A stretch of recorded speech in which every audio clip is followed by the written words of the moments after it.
Hey all, Tony Bing here, hello and welcome back to the channel. Now, with the release date for Ultimate Alliance 3 creeping closer and closer, one question that's really been on my mind a fair bit is how strong will the endgame be, because I'm really wanting to invest a lot of time in Ultimate Alliance and that's all dependent on the endgame. Now, I've had a look at various different videos that have been out for the game, various different articles, and I've collected as much information as I can on the endgame, and it actually looks like it could be really strong. Now, it breaks into various different categories, so we'll start off talking about the character collection aspect of the endgame. We'll then talk about the various different difficulties we know of. You then have the Alliance enhancement system, that looks like a ton of fun. Next up, it's the isolate collection system, and then finally what will take up the bulk of the endgame, which is the Infinity Trials. So we'll start off anyway having a look at the character collection aspect. So with games for this, for me the first endgame experience really is unlocking all the characters. You can see here there is an absolute wealth of characters available. It will be at least 30 characters plus that are available when the game first comes out. We'll then have the downloadable content packs that could pull that number pretty close to round about 50 heroes, which is going to be absolutely amazing. Now, in regards to unlocking the characters, you will unlock the bulk of them as you're playing through the story mode. Certain characters will have to be unlocked via Infinity Trials, and that's something we'll actually look at later on in the video. Now, once you've unlocked the character, of course you need to then level them up. We don't know what the level cap is just yet, but you can see for Magneto here, he's currently at level 50. He still has an XP bar that is filling up, so that leads me to believe that potentially the level cap could even be as high as level 60, so that's going to take a fair bit of time to level up all your different characters. But again, later on in the video we'll look at something that can actually help you with that. So you've unlocked your characters, you've started to level them up. Another aspect of the character collection we have in regards to the endgame is actually upgrading their abilities. So let's pull up a screenshot now of Deadpool and we can see how this system will work. As you level up characters, then you will unlock new abilities, and it's up to 4 abilities you can have for each character. As far as I'm aware, it's every 10 levels you unlock them, meaning at level 40 you'll have access to all of them.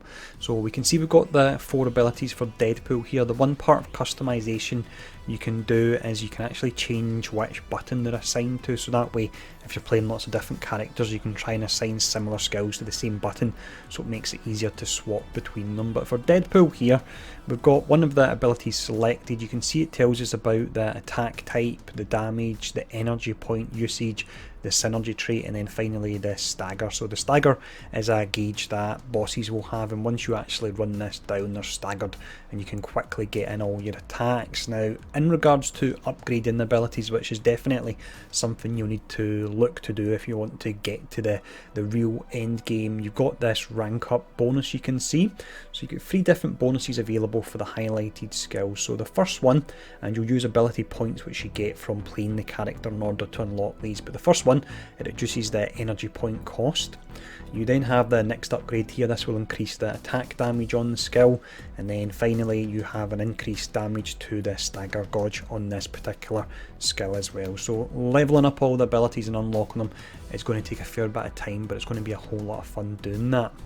Now, before we do move on to the next section, one thing I mentioned a moment ago is leveling up all the characters, and there will be a way we can actually speed this up, so let's check that out as well.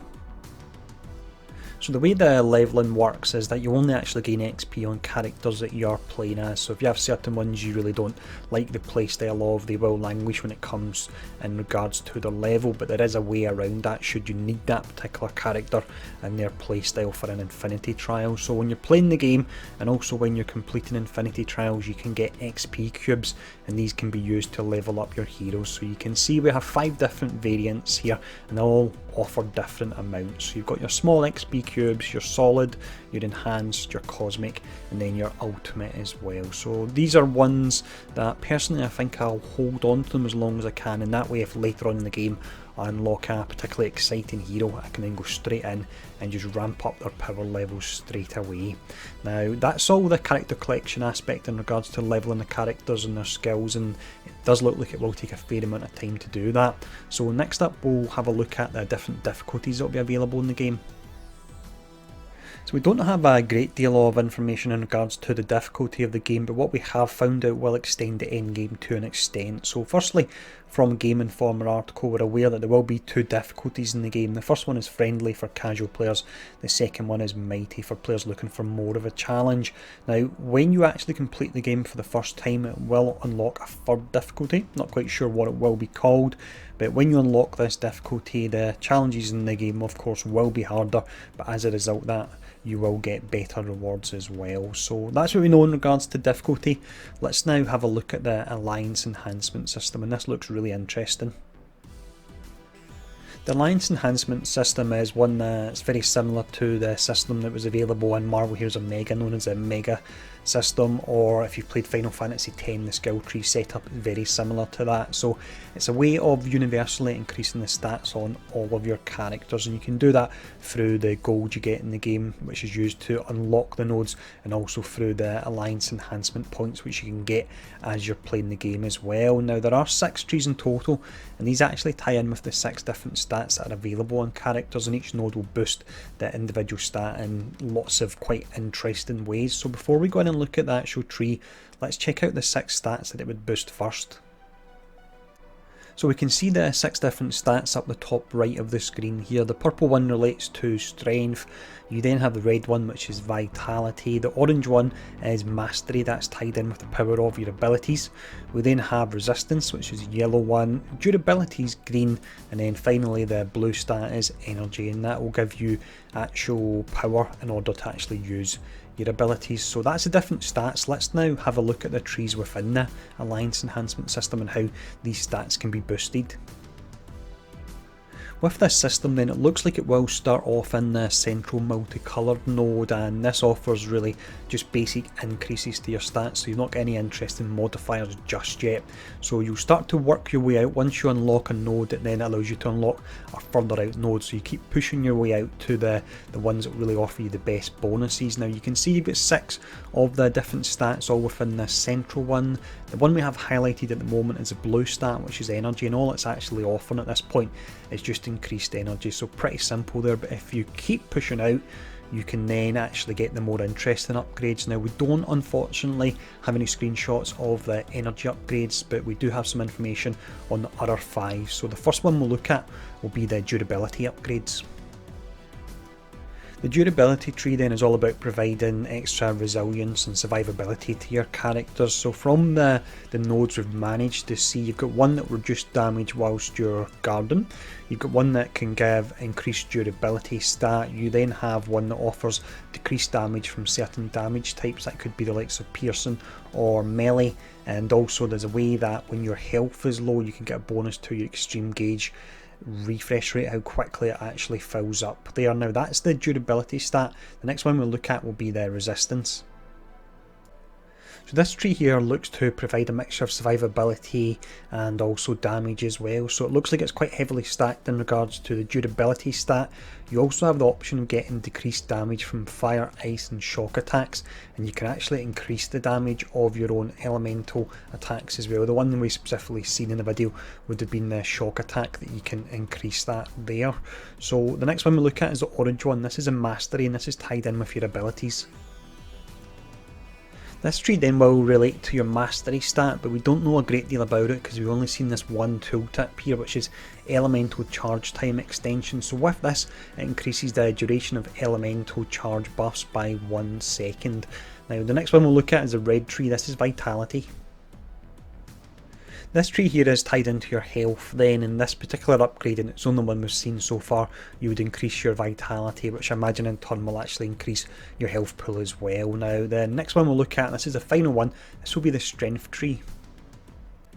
For this final tree then, via videos we've only seen 2 of the nodes. The one on screen at the moment is offensive buff, it increases the damage of projectile attacks. Also with this, there was a really interesting node that when you do one of your extreme attacks, you get a percentage of the damage back as hit point, and I imagine nodes like that will be exceptionally important. So there's going to be a bit of theory crafting that goes into it in regards to which nodes you actually want to aim for first. So this system, I feel, will provide a ton of replayability for the game, because even if you've finished all the story and so on, you want to jump in and play with friends, you'll still be gaining your ability enhancement points so you can make your entire roster stronger. So I really do like this, and it will help out the end game a ton.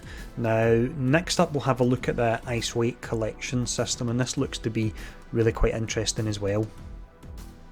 When it comes to loot in Marvel Ultimate Alliance 3, then you won't have loot drops in a traditional sense. You won't be equipping different pieces of gear on your characters like boots and chest and helmet and so on, but what you will be equipping is ISO 8. As you level up, you can get up to 4 slots of this that you can actually equip. You can see that the different colours here actually correspond with the different stats that we've looked at as well, so they're all tied in together. Your red one, for example, will boost strength for tributes, so it will boost strength in a very roundabout way. The orange one will be for your masteries. Now, some examples of the ISO 8 we've seen: the one on screen, the yellow one, this increases your resilience by 500. You've also got ones that can increase your resistance to being interrupted, and we've been told that will be really useful in characters that have longer animations when they're casting. So the likes of Magneto, you can fire off a channeled skill with him and hold it down, and there'll be less chance you'll be interrupted and knocked out of that animation. We've also seen that you can get increased ability damage. You have the Rainbow ISO 8, and this can be a combination of different stats. So the one we've seen, it provided increased durability and increased damage to light and heavy attacks.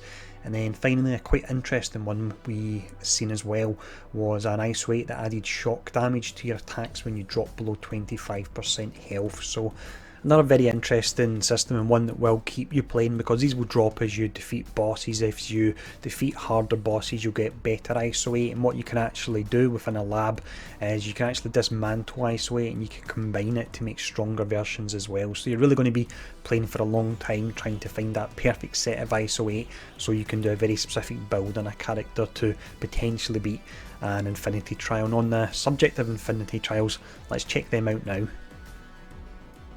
So you've unlocked all the heroes in the game, you've upgraded their abilities, you've made some nice progress in your alliance enhancements for all your characters, and you've got some awesome ISO 8s equipped. So where do you actually go from there? This is where the Infinity Trials come into play. So when you're playing through the story, you'll notice portals every so often, and they'll take you into an Infinity Trial. Now, roughly about halfway through the game, you can then access these Infinity Trials from the main menu for the game, and these trials, they will be split into various different groupings based on Greek lettering. So we've got one called Sigma, we've got one called Lambda.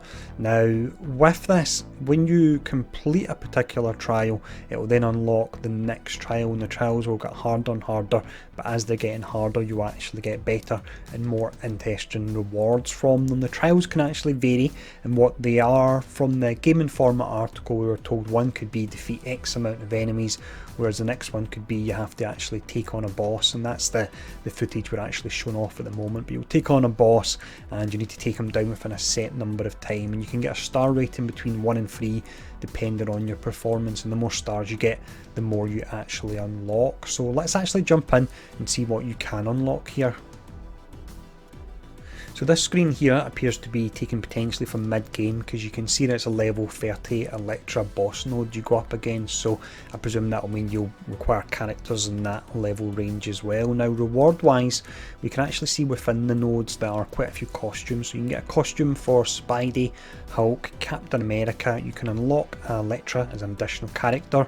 Also, when you play these, the better you actually do and you meet certain goals, then you can get a higher star rating between 1 and 3.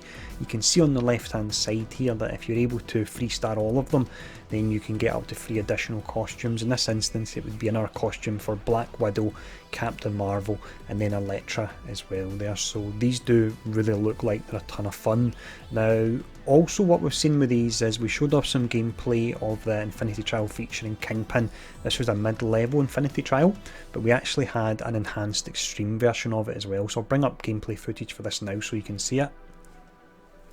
The previous trial then you faced off against Kingpin on his own. In this particular one, there's a whole lot of carnage going on. You can see you're facing off against Kingpin, Juggernaut, and also Ronin at the same time, so it looks like some of these will be exceptionally difficult, but also exceptionally fun. So that's everything covered in regards to the end game. So just to summarise there, you've got the whole character collection aspect. You then need to level your characters, upgrade their skills. You've got the different difficulties for playing through the game, and essentially what's a new game plus with a harder difficulty. You have the alliance enhancement system, that means that no matter when you're playing, you will be upgrading your entire roster. You've got the ISO 8, so you can customize your characters, and then finally you've got these infinity trials where you can put everything you've really built up over the course of the game into action and test it all out. So I am exceptionally hyped. I've mentioned this once or twice before for the game already, but I'm really happy with the current state of it. It looks like there will be a ton of